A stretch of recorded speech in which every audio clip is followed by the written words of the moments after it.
Hi everyone, welcome back again to my channel. Selamat datang kembali ke channelnya Olvi. Jadi hari ini Olvi sama salah satu temen yang ada di Belanda. Jadi Hai. kenalan dong.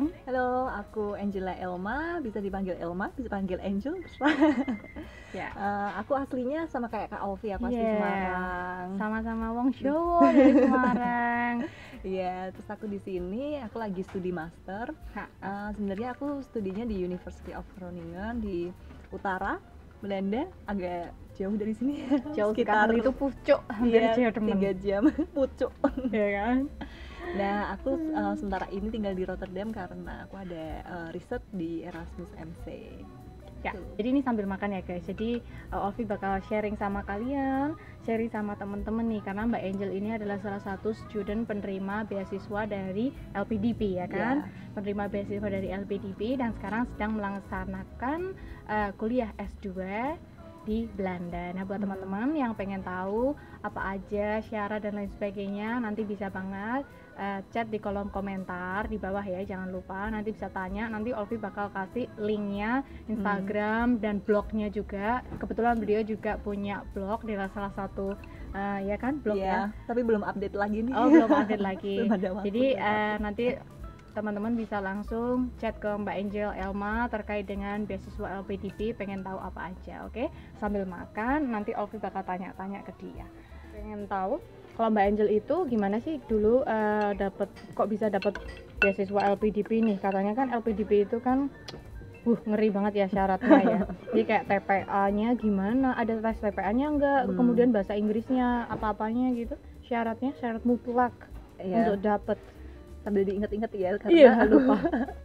Karena waktu dulu aku daftarnya tahun 2017.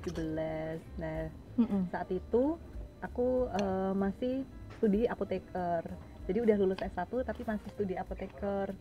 Jadi aku daftarnya dengan ijazah S1.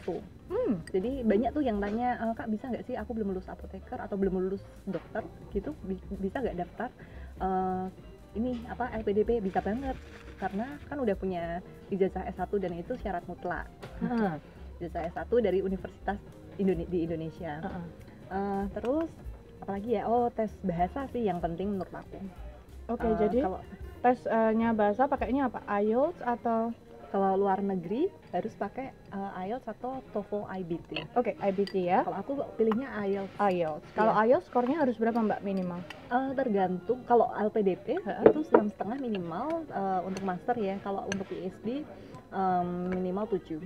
Cuman tergantung lagi ke universitas masing-masing. Kalau misalnya universitasnya ada syaratnya 7 gitu atau 7,5 gitu harus dipenuhi. Tapi kalau mau daftar LPDP nggak harus dipenuhi dulu. Oke. Jadi bisa daftar bisa belum dapat LOE, bisa daftar LPDP dulu. Oke, jadi make sure you get the scholarship-nya dulu ya. Jadi sekolahnya carry gitu nggak apa-apa ya? Iya, tapi lebih baik dapat sekolahnya. Dapat sekolahnya karena daftar sekolah itu lebih, menurut aku ya, lebih mudah daripada daftar beasiswa LPDP. Betul. Karena kalau sekolah, kalau kebanyakan di Belanda itu nggak pakai tes ya. Jadi kalau kamu ketika teman-teman daftar itu pastinya langsung masuk, pasti aja lah. Tapi ya kalau misalkan ya botong-botong amat ya nggak bisa lah ya masuk medical itu kan harusnya ya gimana ya tahu diri ya, tahu kemampuan diri sendiri, daftarnya kemana kayak gitu. Iya, kurang lebih kayak gitu. Terus syaratnya dulu 6,5 ya. Kemudian tesnya apalagi? Ada tes TPA juga nggak sih? TPA nggak. Jadi setelah mengumpulkan syarat mutlak ya, administrasi, yang administrasi di mana kamu tuh pasti akan diterima gitu, LPDP gitu. Apa gitu selain IELTS? Kalau jadi tiap tahun itu syaratnya beda-beda. Yang pastikan kalian itu update di websitenya LPDP apa aja syarat yang untuk tahun ini gitu. Bisa jadi syaratnya beda dari tahun aku dulu. Jadi harus sering-sering update, sering-sering baca informasi tentang beasiswa yang ingin kalian tuju, gak cuma LPDP gitu. Oke. Nah, menurut aku syarat yang paling penting syarat bahasa. Kalau nggak salah aku lupa, kalau nggak lupa itu ada syarat penulisan essay juga ya? Iya, ada beberapa essay, tapi itu beda. Jadi zamanku tuh ada 3 essay, zaman sekarang ada kalau nggak salah 2 atau 1 essay gitu. Oke, berarti zamannya Mbak Angel ada 3. ada 3 essay. Killing. Semuanya ditulis bahasa Indonesia atau bahasa Inggris? Aku nulisnya bahasa Indonesia. Oh, jadi essay itu bisa ditulis pakai bahasa Indonesia ya? Bisa. Oke. Tapi banyak yang pakai bahasa Inggris juga sih. Oke. Cuman kayaknya ya quite arbitrary ya. Oke, jadi essay yang pertama apa? Zamanku ya ini dulu ya. Dulu tuh aku menulis rencana studi. Oke. Terus? Jadi apa aja yang mau kamu aim selama studi itu, dan apa aja kayak course atau penelitian yang ingin dilaksanakan, dan itu harus sesuai dengan visi misi LPDP. Jadi kayak memajukan Indonesia, kayak ada kontribusinya dengan Indonesia kayak gitu. Jadi harus dihubungkan. Terus rencana studi yang kedua itu apa ya, kontribusimu bagi Indonesia. Jadi dulu sih aku menceritakan kontribusiku yang lalu, kontribusi sekarang, dan kontribusi yang akan kurancanakan di masa depan kayak ketika gitu. Ketika udah lulus kayak gitu. Oke. Terus yang terakhir, aku lupa. Rencana studi, kontribusi, terus aku lupa ya. Nanti cek blog aku ya, itu di blog aku ada. Oke. Ada. Nanti kalau lengkapnya mungkin bisa dilihat ke blognya Mbak Elma ya, Mbak Angel gitu kan, malaikat. Syarat mutlaknya itu aja ya, dan syarat-syarat lain teman-teman pasti bisa lah ya, kayak gitu ya. Cuman tadi sneak peek untuk kuncinya yang bisa diterima pasti syarat bahasa wajib 6,5 TOEFL. Itu setiap negara beda-beda nggak sih? Untuk LPDP sama 6,5 untuk ke luar negeri. Tapi tergantung universitasnya, nanti bisa dilihat di universitas masing-masing kayak gitu. Jadi waktu apply LPDP itu diminta untuk melampirkan syarat akademik ini nggak sih? Rekomendasi akademik dari reference. Reference. Iya, Ada 2. Harus 2, minimal 2 ya. Dari siapanya mereka nggak merekomendasikan, up to you ya? Iya, terserah. Oke. Jadi setelah tahap administrasi nanti ada tes potensi. Seperti tes sebenarnya bukan tes potensi akademik ya, dulu TPA. Tes berbasis komputer seperti itu. Bukan TPA juga. Jadi itu semacam tes psikologi yang nanti kita tuh dikasih ratusan soal, terus ada beberapa soal yang sama, soalnya berulang, dan itu menurut aku kuncinya harus konsisten. Itu semuanya pakai komputer ya? Itu pakai komputer, dan waktu zamanku dikerjakan di rumah masing-masing. Jadi nanti ada loginnya, terus dikerjakan masing-masing di rumah. Tapi zaman sekarang kayak senternya gitu. Jadi LPDP akan membuka center computer based test itu. Nanti kita ke sana terus mengerjakan soalnya. Gitu. Nah, jadi yang tahun ini harus mengerjakannya di LPDP ya? Iya, harus mengerjakan. Harus ke Jakarta? Enggak, di setiap kota nanti ada senternya. Kalau masih mending ya, kalau harus ke Jakarta ya rada mendem juga ya. Iya kan? Iya. Tadi setelah administrasi goal, kemudian masuk ke tes itu ya? Harus tes itu ya? Masuk tes itu, nanti ada tes itu dinilai lagi goal apa enggaknya gitu? Tes itu nanti ditentukan lulus atau enggak. Terus? Kemudian tahap terakhir adalah tahap substantif.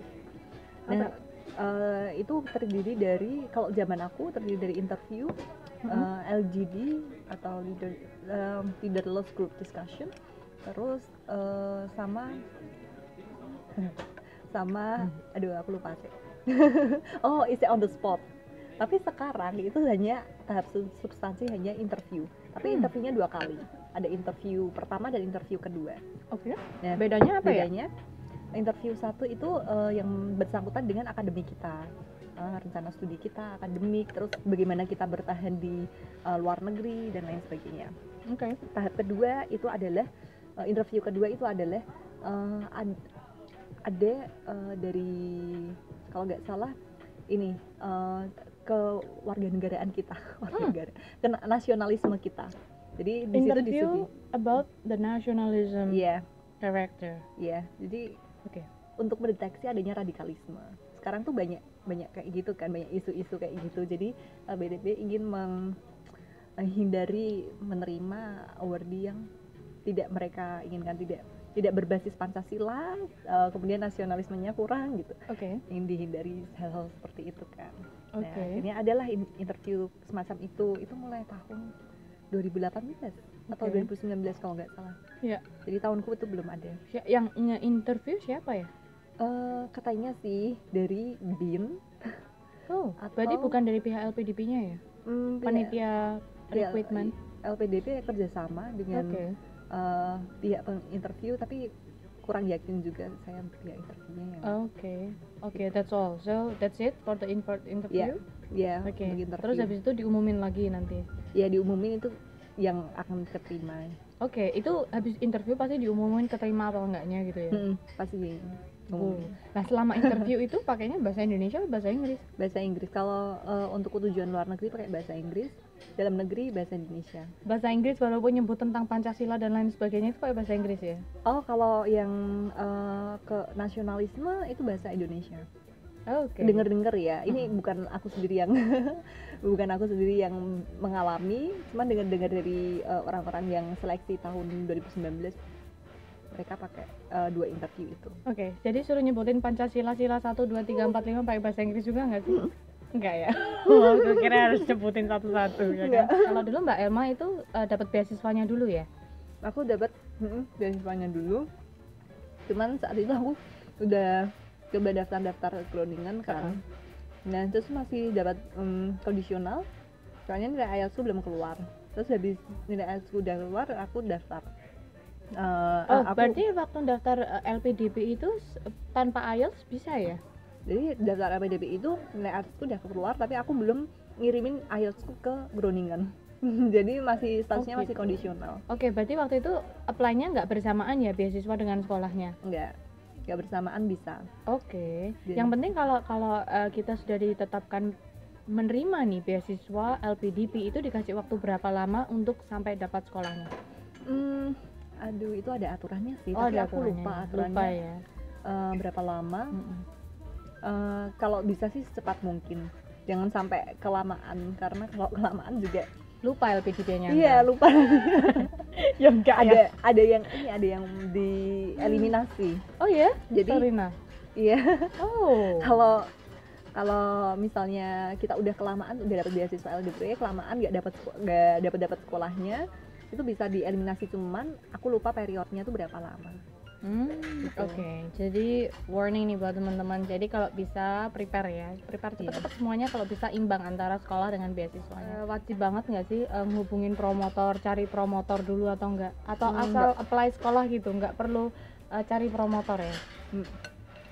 Karena studiku master itu nggak wajib seperti itu.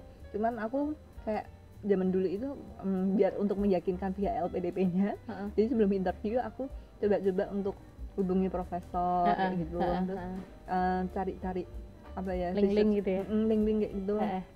Terus nanti sama waktu interviewnya kan ditanyain tuh, ini kan belum dapat LOE, nah apa usahamu untuk mendapatkan LOE kayak gitu. Terus aku bilang aja, aku sudah menghubungi beberapa profesor yang pingin aku kerja bareng gitu di labnya dia gitu. Jadi semuanya harus serba prepare lah kalau LPDP itu, dan serba visioner. Jadi tapi nggak wajib sama LPDP untuk cari calon promotor duluan, cari LOA-nya duluan, nggak ya? Nggak, kalau PhD itu baru wajib. Jadi kalau master nggak ya? Master nggak. Alright. Kecuali master of research ya. Master research. Based on the research ya. Jadi yang nggak ada course-nya sama sekali itu wajib cari promotor langsung ya. Jadi kalau untuk master itu guys, untuk master program itu ada 2 programnya dari LPDP, betul kan ya? Jadi ada program master based on research, jadi satunya lagi based on course on research. Yeah? Or what is that called? I don't know anymore about the things like that. Maybe she can. Sebenarnya kalau master itu jadi syaratnya yang dibiayai LPDP adalah maksimal 2 tahun, 20 atau 24 bulan. Itu maksimal. Nah, jadi kalau misalnya terserah tuh mau ambil master biasa atau master research, ya terserah. It's fine ya. Yang penting tidak melebihi batas 24 bulan gitu. Jadi ada yang pengen ambil clinical psychology, yang menjadi psikolog itu itu kan 2,5 tahun kalau di UGM ya. Kalau di UGM 2,5 tahun. Jadi itu tidak, kayaknya kurang diperkenankan. Cuman bisa, tapi 6 bulan kemudian harus biaya sendiri kayak gitu. Oke, Jadi jadi kalau aku saran, mau daftar LPDP lebih baik udah mendapatkan LOA dulu. got it guys, note it ya. That's the most important. Jadi LOA emang the most important lah. Itu caranya dapat LOA gimana tuh? Kasih tahu dong caranya, Tergantung syaratnya. universitas masing-masing ya. Kalau di Groningen relatif mudah karena tinggal dilakukan online, terus mengumpulkan syarat-syaratnya kayak syarat bahasa, terus Jadi motivation apply letter. sekolah ya gitu Itu ya. apply sekolah. Jadi untuk mendapatkan LOA itu apply sekolahnya dulu. LOA itu maksudnya surat tanda kalau kamu diterima sekolahnya Iya, gitu kan. letter of acceptance. Oke. Gitu. Iya. Nah, Prosesnya setelah berapa lama, Mbak? tergantung ya. Kalau aku waktu itu karena daftarnya awal-awal jadi bisa cepat. Tapi kalau daftarnya akhir-akhir mau tutup pendaftaran itu biasanya lama karena banyak yang ngantri tuh dokumen-dokumen, terus orang para pegawainya tuh pada nge-review dan reviewnya tuh kan banyak jadi lama. Tapi kalau awal-awal bisa cepat. Waktu itu aku cuma 1 bulan terus dapat LOE kan. Nah yang penting semua syaratnya itu sudah terpenuhi gitu, kayak ya syarat administrasi paspor, kemudian ijazah, tapi itu tergantung dari universitas masing-masing. Bentar, ijazah ya? Ijazah harus yang bahasa Inggris? Ijazah harus ditranslasi ke bahasa Inggris. Ijazah wajib banget yang versi bahasa Inggris, wajib dilegalisasi juga nggak? Jadi perhatikan ya guys, perlu legalisasi ya? Perlu. Untuk Tapi yang studi ke Belanda, tanya ke fakultas apakah bisa dapat ijazah yang versi bahasa Inggris, karena di tempatku bisa. Oke. Jadi aku nggak perlu translasi, tinggal ngasih dapat aja ijazah, kumpulin aja ijazahku yang bahasa Inggris. Oke. Ya betul. Jadi dari fakultas, tapi kan nggak ada cap apostil dari negara kan, dari Undipnya langsung, dari Kementerian Pendidikan. Jadi kan kalau misalkan ijazah yang asli ya, yang pakai bahasa Indonesia, ijazah asli bahasa Indonesia dan transkrip itu kan ada cap apostil. Cap apostil itu yang di atas sendiri kayak yang melang-meling, kalau kertasnya digini-gini itu melang-meling. Kalau yang di versi bahasa Inggrisnya nggak ada kan? Nggak ada. Tapi itu yang Mbak Elma pakai untuk pendaftaran ya? Iya, itu yang aku pakai karena sudah ada tanda tangan dekan dan rektor kan. Betul. Jadi, tapi tetap aja harus dilegalisasi kan itu? Enggak. Oke. Itu yang kalau ijazah asli yang bahasa Inggris yang dikeluarkan fakultas, aku bisa langsung pakai. Cuman kalau misalnya ijazah bahasa Indonesia kemudian translasi ke notaris apa? Ke notaris itu nanti harus legalisasi ya. Oh, kalau translate-nya langsung translate kampus nggak masalah ya? Nggak masalah. Lebih guys ya. Ya lebih mudah. Ya. Jadi buat teman-teman yang pengen daftar sekolah ke Belanda terutama ya, untuk ijazah minta ijazah versi bahasa Inggris dari sekolahan, dari universitas yang bersangkutan. Tapi jika universitas tidak mau mengeluarkan, teman-teman bisa banget untuk translate ke notaris yang ada di daftarnya Kemenhukam. Jadi nanti dari ditranslate kemudian harus ditandatangani atau disahkan oleh notaris, kemudian dilanjutkan ke Kemenhukam, ya Kementerian Hukum dan HAM, dilegalisasi di sana, kemudian dilegalisasi selanjutnya ke Kementerian Luar Negeri, dan kemudian dilegalisasi lagi ke Embassy of the Netherlands di Jakarta. Jadi tahapan legalisasinya itu panjang banget lah. Ini memang wajib banget untuk orang-orang yang ingin datang ke Belanda, karena ya tidak semua negara, cuman kalau dari Indonesia beberapa dokumennya wajib banget dilegalisasi, terutama untuk masuk ke negara Belanda itu sendiri kayak gitu. Tapi kalau orang Belanda yang ke Indonesia nggak ada legalisasi. Curang ya? Enggak, bukan curang, yang memang kayak gitu. Aturannya memang kayak gitu ya. Kemudian itu diterima itu baru awal. Jadi itu bukanlah sebuah akhir, tapi baru awal dari perjalanan. Oke, ya. Gitu. Jadi deg-degan ya. Kalau untuk keuangan dari LPDP lancar ya? Pengirimannya setiap bulan gitu apa gimana? Gak pernah telat. Jadi per bulan ya? Per 3 bulan. Oke, bagus banget sistemnya LPDP. Berarti kalau nggak pernah telat, selalu on time dan di tanggal yang sama gitu ya. Wow, keren sekali. Yeah. Dan yang itu full cover ya? Full cover, desol banget. Full cover ya bahasa Indonesianya? Iya. Itu full coverage, jadi udah gak usah mikir lagi asuransi kesehatan dan lain-lain. Oh gitu. wow, jadi asuransi kesehatan, kemudian tiketing dan lain sebagainya itu Iya, sudah semuanya sudah ya. Wah, semuanya. luar biasa. Jadi Bahkan, teman-teman harus nih daftar LPDP. Bahkan dapat book allowance, jadi tiap Oh, tahun oke. kita dapat allowance yang khusus untuk buku, untuk uang buku. Uang bukunya beliin buku, beliin jajan.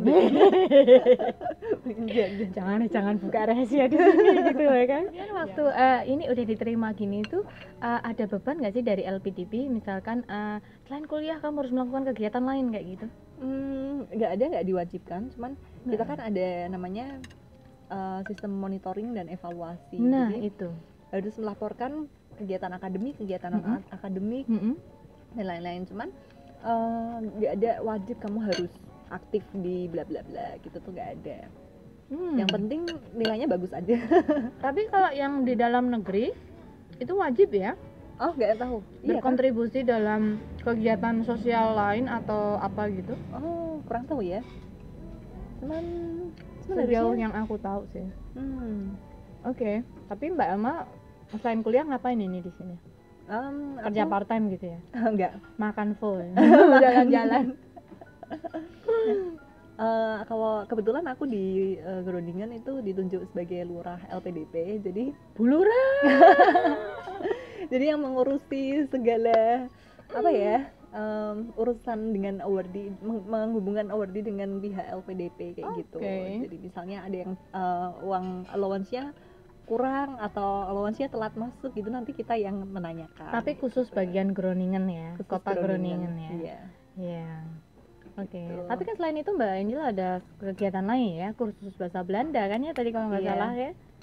Iya kan, selain di sini kan memang negara yang bahasa Inggrisnya bagus gitu orang-orangnya, jadi udah kayak native gitu ya. Ya tapi tetap aja kita untuk bisa lebih berintegrasi dengan orang-orang sini, bisa lebih berteman gitu.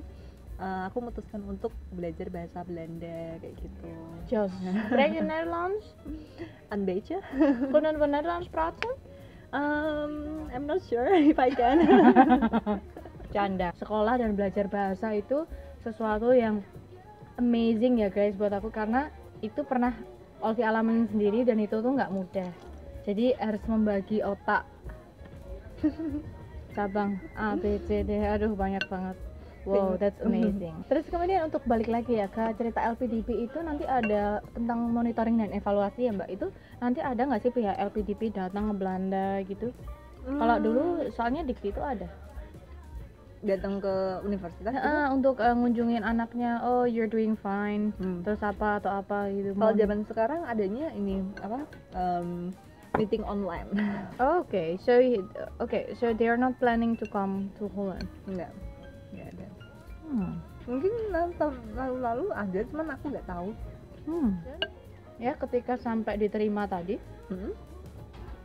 itu Mbak Elma ngeluarin biaya-biaya tambahan gitu nggak sih, biaya-biaya yang menurut Mbak itu pastinya akan mahal kayak gitu nggak sih? Terutama biaya les dan tes IELTS itu, dan kirim dokumen. Jadi setelah kita diterima dapat LOE kan, itu diwajibkan kirim dokumen ke Groningen gitu. Jadi aku kirim dokumen kayak ijazah, terus transkrip. Banyak sekali gitu, ya? Ya berapa? banyak. 600-800 ribuan? Waktu itu sebenarnya bisa milih yang lama nyampenya, cuma 300 ribuan. Oke. Tapi aku milih yang cepet nyampenya, biar prosesnya. Cepet itu berapa? 1 bulan? 2 minggu. Oke, 2 minggu. Biar prosesnya cepet. Pakai pos Indonesia atau? Pakai pos Indonesia. Berapa Mbak? 900 ribu kalau nggak salah, hampir 1 juta lah waktu itu. Jadi kalian wajib kaya raya dulu sebelum daftar LPDP. enggak pinjam lah mah papa dulu gitu ya, pinjam kan? Dulu lah lumayan. Jadi pengeluaran yang paling wah sekali itu di IELTS dan pengiriman dokumennya itu ya. Dokumen.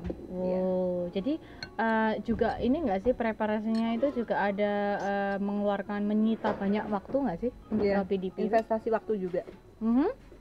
Karena waktu itu kebetulan aku kebetulan waktu daftar LPDP dan waktu interview itu aku lagi PKPA itu praktik kerja profesi apoteker gitu. Jadi aku waktu itu masih di rumah sakit dan itu menyita banyak waktu. Nah, harus bisa pintar-pintar atur waktu, gimana bisa menyelesaikan tugas-tugas yang diberikan supervisor di rumah sakit, terus bisa juga menyiapkan interview, menyiapkan proses-proses seleksi kayak gitu. Berapa lama Mbak dari persiapan pendaftaran beasiswa sampai diterimanya di sekolahan, di Groningen? Berapa lama waktu yang dibutuhkan? 6 bulan? Maybe? Jadi untuk prosesnya itu sendiri mungkin setahunan ya.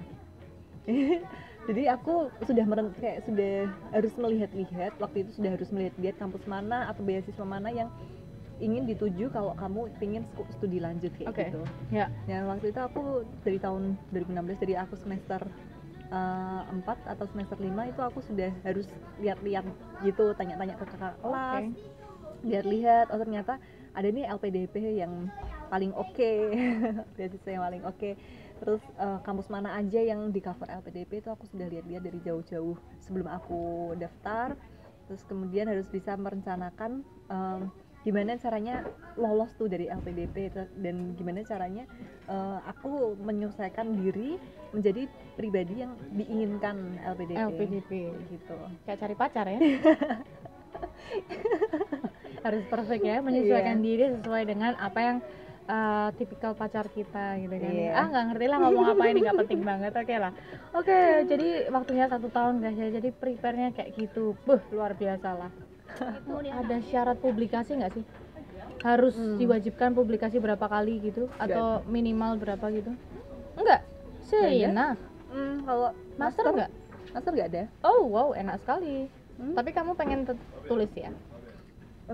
Jadi walaupun tidak ada syarat publikasi, tetap ya paling nggak ada pengalaman di penulisan paper internasional, penelitian, project kayak gitu. Iya, that's enak sekali. Kemudian ada juga nggak sih kayak laporan, harus penyusunan laporan keuangan dan lain sebagainya gitu? Bisa dibikin? Oke. Apa? Nginceng-nginceng tadi. Bisa kalian siapkan, tapi waktu itu aku nggak siapkan. Ada orang yang menyiapkan, ada yang enggak. Oke, tapi selama nanti sampai selesai itu nggak perlu bikin laporan keuangan ya? Enggak. Oh, enak sekali. Terus kalau misalkan ada sampai dibutuhkan penelitian dan lain sebagainya, itu juga biayanya ditanggung dari LPDP ya? Biaya penelitiannya? Biaya penelitian kayak misalnya ada tuh kayak beberapa syaratnya yang penelitian bisa dibiayai LPDP kayak gitu. Tapi sama ini aku nggak pernah minta biaya penelitian dari LPDP karena penelitianku ditanggung sama departemen tempat aku kerja gitu. Oh gitu, di sini? Iya. Oh enak sekali gitu. Jadi nggak perlu untuk minta LPDP. Cuman kalau punya ide sendiri, terus biaya penelitiannya ditanggung kita sendiri gitu, nanti bisa reimburse ke LPDP. Oh gitu. Ada nggak sih culture shock gitu? Apa gitu yang membedakan antara pendidikan di Indonesia dan di Belanda sendiri kayak gitu? Dari kelasnya, kemudian dari pertemanannya, kemudian dari lifestyle everyday-nya kayak gimana gitu.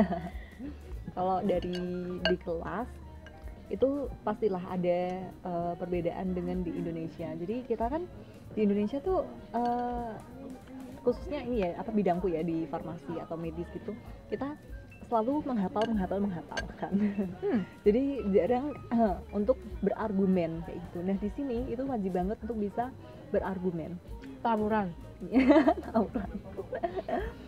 gitu. Jadi di kelas sering ada diskusi, terus sering journal club, journal club, research club kayak gitu ya, sering ada seperti itu untuk menstimulasi kita untuk berpikir lebih kritis kayak gitu. Setiap minggu kan ya? Journal club, research. Kalau kayak journal club atau diskusi kayak gitu aku adanya di research. Kalau pada saat course itu hanya course aja, jadi hanya kuliah aja. Kemudian di dalam kuliah itu pasti ada interaksi kayak presentasi, diskusi dan lain sebagainya. Kayak gitu, itu wajib banget kita untuk terlibat aktif lah di kelas gitu. Nah, aku juga seneng dengan dosen-dosen di sini, peneliti di sini, mereka tuh open banget. Jadi nggak cuman mereka nyuruh ini itu, tapi kita juga kayak dipancing untuk Bicara. idemu gimana kayak Mm-mm. gitu, Mm-mm. menurut kamu ini gimana, terus kayak semacam aku sendiri yang jadi pemimpin di dalam proyekku kayak gitu. Mm-mm. Jadi aku tidak dilatih untuk tidak bergantung dengan supervisorku kayak gitu. Betul. Nah, terus untuk apa lagi ya? Yang mengesyokkan diri kamu itu apa lagi? Selama ini shock dalam arti positif sih, gak ada yang negatif gitu. Cuman kalau kayak pertemanan gini, jadi orang Belanda tuh ini banget sih, apa kayak open gitu, terus humble banget. Aku juga udah membandingkan dengan negara-negara tetangga yang kurang open dan kurang bisa menerima orang asing. Di sini penerimaannya sangat baik, cuman yang aku alami, kita tuh tidak bisa langsung kayak masuk ke dalam circle mereka. Betul. Gitu. Jadi susah banget untuk dianggap menjadi teman dekat. Gitu tuh susah. Teman itu kalau sudah 2 bulan 3 bulan tuh baru kamu dipanggil teman. Sehari ketemu nggak, bukan teman kamu. Ya orang lain gitu ya kan. Kayak gitu. That's the Dutch people. Iya, kalau selama ini Berarti aku ada apa sih ya? teman baik. Ya? Dutch people. Orang Belanda, teman baik. Cuman dia emang sudah terpapar dengan dunia internasional, jadi emang dia lebih terbuka dengan orang-orang internasional kayak gitu. Tapi selama ini aku kagum dengan kinerja mereka, dengan luar biasa ya. profesionalitas. Ya kerja Rodi memang ada ya di sini ya kan. Kerja Rodi. Sistem kerja paksa itu memang betul kan. Jadi betul. Jadi memang orang sini tuh bekerjanya bener on time dari pagi cetul gitu, mata melek jam 8 gitu kerja sampai jam 5 ya betul-betul sampai jam itu. Di luar dalam itu mereka nggak akan mau diganggu lagi, tapi mereka selama bekerja itu akan bekerja terus, betul kan? Ngomong aja jarang selama bekerja, betul nggak? Tergantung tiap orang sih. Tergantung tiap orang ya. Kalau di sini salah satu supervisor tuh suka ngobrol kan, jadi kita ngobrol kerja sambil ngobrol aja gitu, santai gitu. Yang penting kerjaan kelar. Nanti selesai S2 mau lanjut S3 sampai profesor apa? Mau kerja nih? Ya, tergantung sih opportunity apa yang ada di depan mata. Atau menikah? Ya, doakan saja yang terbaik ya. Doanya terbaik. Tapi planningnya menuju kemana? Aku menuju punya cita-cita kan pastinya? Iya. Aku menuju ke, saat ini aku sedang cari-cari PhD di sini di Belanda. Jadi sudah ada omongan dengan supervisor, cuman supervisor masih nanya nih, ada nggak kayak pembiayaan dari Indonesia kayak gitu. Terus lanjut LPDP lagi? Sudah tidak bisa karena LPDP sudah tidak membiayai. LPDP tidak membiayai. Ya. LPDP tidak membiayai yang ke Belanda. Jadi kan LPDP itu ada list universitas kan. Nah, aku hanya bisa mendaftar untuk jalur reguler. Nah, universitas di Belanda yang hanya ada di list jalur reguler itu hanyalah Wageningen. S3 dia hanya di Wageningen ya? S2, S3 semuanya. Oke. Hanya ada di Wageningen. Nah, Wageningen ini nggak ada fakultas medis gitu kan. Di sana kan cuman ya agriculture gitu kan. Betul, terkait dengan lingkungan, animal science, something like that. Gitu. Jadi nggak bisa aku daftar LPDP lagi kecuali aku jadi civil servant PNS gitu. Mungkin bisa coba Novik Neso. Novik Neso ada. Kalau PhD di Belanda itu kan sebuah pekerjaan ya, jadi apply-nya tergantung dari profesornya. Kalau profesornya dia punya project, enak aja kan, tinggal dicandolin, atau postdoc yang punya project itu biasanya mereka pada cari-cari PhD ya untuk bekerja dengan mereka sekitar 4-5 tahun kayak gitu. Nah, jadi tuh gini, kalau misalnya kalian bawa biaya sendiri, bawa beasiswa sendiri, itu datang ke profesor pasti mereka ada ide, pasti mereka ada project, tapi belum tentu ada uangnya, makanya mereka cari orang yang bawa uang sendiri gitu. Cuman banyak yang punya grant, udah punya duit, terus ada grant, terus ada simpanan untuk membiayai PhD student selama 4 tahun gitu. Jadi bisa aja apply untuk open position. Nah, biasa open position ini tuh post recruitment, jadi orang yang sudah mereka ketahui dan mereka kenal gimana kerjanya, mereka akan merekrut kayak gitu. Ditanyain lagi mau nggak gitu kan, ya masa ya mau ngerekrutnya maksa ya, ditanyain dulu kan ya, mau nggak gitu kan. Masa dipaksa gitu ya. Berarti sekarang cita-citanya sedang mencari S3 ya. Semoga aja dikabulkan, amin. Nah tapi aku juga tidak menutup kemungkinan apabila ada kesempatan yang lainnya kayak gitu ya. Semoga aja yang terbaik untuk Mbak Elma. Kemudian ada pesan-pesan nggak untuk scholarship hunter nih supaya lebih semangat cari beasiswanya kayak gitu? Kalau aku bilang ya, cari sekolah atau cari beasiswa tuh yang penting adalah konsisten. Jadi kalau misalnya ini satu hari kita, aduh aku pengen banget sekolah, aku pengen cari beasiswa, pengen cari sekolah, tapi di hari berikutnya malas lagi gitu. Sekolah untuk apa, terus aduh malas banget gitu, itu susah untuk tercapainya. Harus benar-benar menata mimpi dari awal, menata apa yang ingin kamu gapai kayak gitu dari awal, dan nanti bisa konsisten dan bisa mencapai apa yang diinginkan. Sip lah. Jadi buat teman-teman yang cari beasiswa tetap semangat, dengerin nih apa aja tadi yang dibilang sama Mbak Elma, terutama untuk teman-teman yang pengen banget mendaftar scholarship-nya di LPDP. Oke? So buat teman-teman yang punya komen, yang punya pertanyaan, nanti langsung aja kontak Mbak Elma. Nanti Ovi bakal tulis profilnya YBS ya, Instagram dan lain-lainnya, blognya juga di kolom komentar, di kolom keterangan. Nanti teman-teman bisa langsung nanya ke yang bersangkutan, langsung ke Mbak Elma. So buat scholarship hunter tetap semangat ya. Nanti Ovi bakal sharing lagi buat teman-teman nih untuk beasiswa-beasiswa yang lainnya, gimana caranya sekolah ke Belanda kayak gitu. Oke? Thank you for watching my video and see you on the next video. Dadah. Tosin. Tosin.